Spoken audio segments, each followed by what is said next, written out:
So currently on the way to the airport, driving the DSG 5-door Cupra 300. The weather's improved a lot today, nice and sunny. It was pretty miserable yesterday if you've seen the review and the other video I did with the exhaust. Got about 20 minutes to 30 minutes till the airport. Please turn right after 200 meters onto the SEAT-CUPRA-NET. And you will have to bear with me as I pause while I'm concentrating and the sat-nav interrupts us. I don't drive abroad very often, so... Now turn right and then turn right again. Don't want to get lost. So just a few random thoughts really from the event and what I think of the car. Obviously written the review. Speaking to the journalists at dinner, it struck me how quite a lot of them seem to have a soft spot for SEAT. And it's not the first time I've thought that. I've heard it at different launches where SEAT's seen as a kind of bit of an underdog in the car community, or the press community. The cars tend to be great, good performance, more performance than their counterparts, better handling. Yet well, certainly the journalists I was speaking to last night now turn right onto the B10. Didn't feel that SEAT often got the credit it deserved.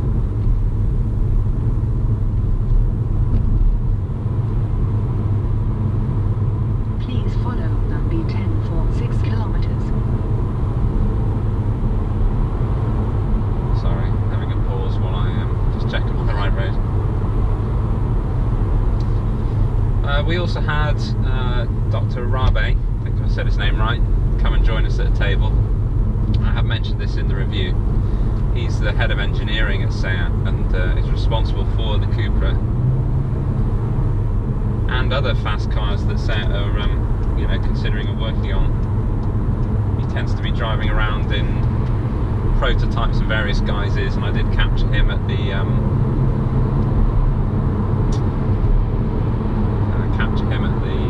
dinner, leaving in his Ateca body wrapped quad exhaust and at least 300 brake horse under the bonnet. So it's pretty clear that he's toying with the idea of a Cupra 300, of a Cupra Ateca. Should be interesting to see. Certainly the journalists were very interested in it.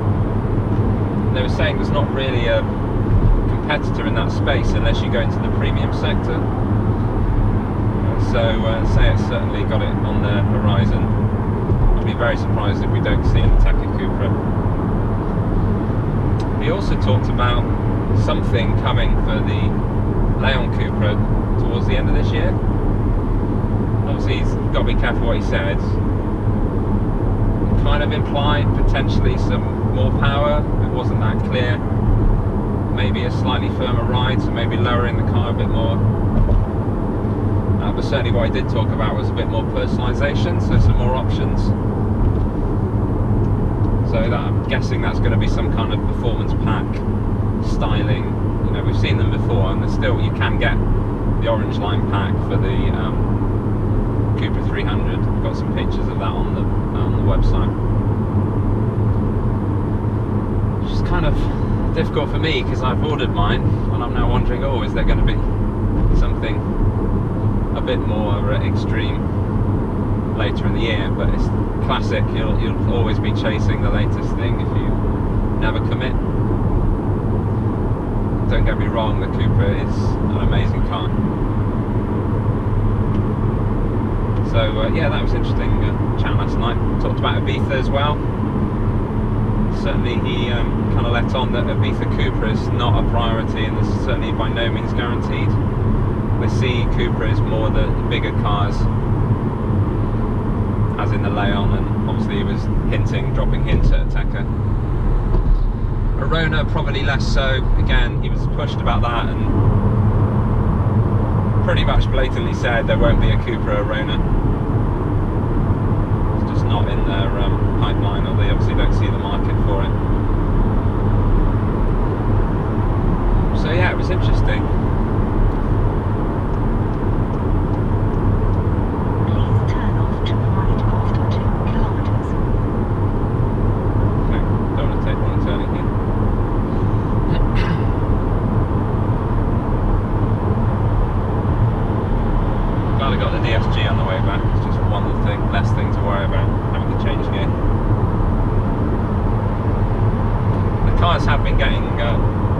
bit of attention from the Spanish on the road.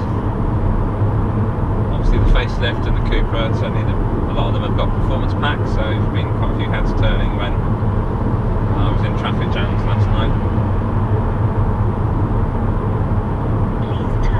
It's interesting, in the UK you see a lot of Fords and Golfs.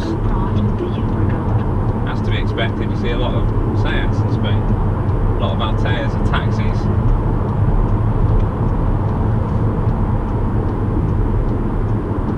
Just checking I've got the right turn in. Yes.